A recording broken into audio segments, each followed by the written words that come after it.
How to handle household repairs and maintenance alone after divorce. Hi, I'm Tim Blankenship with divorce661.com.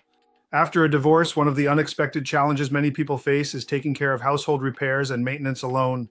If your ex handled most of the upkeep, stepping into that role can feel intimidating, but with a plan, it's totally manageable.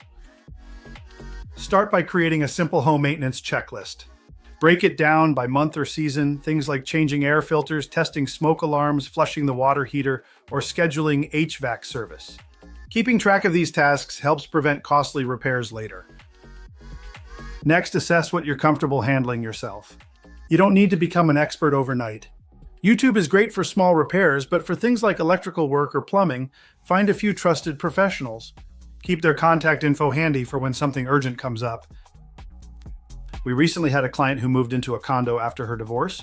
She'd never used a drill, didn't know how to reset a breaker, and was worried about getting taken advantage of by contractors.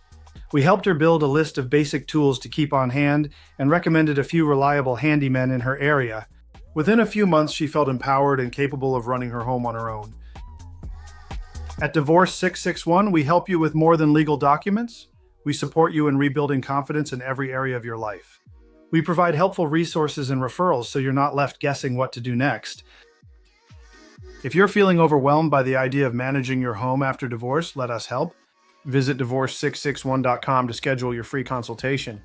We'll guide you with practical advice to help you feel confident, capable, and back in control.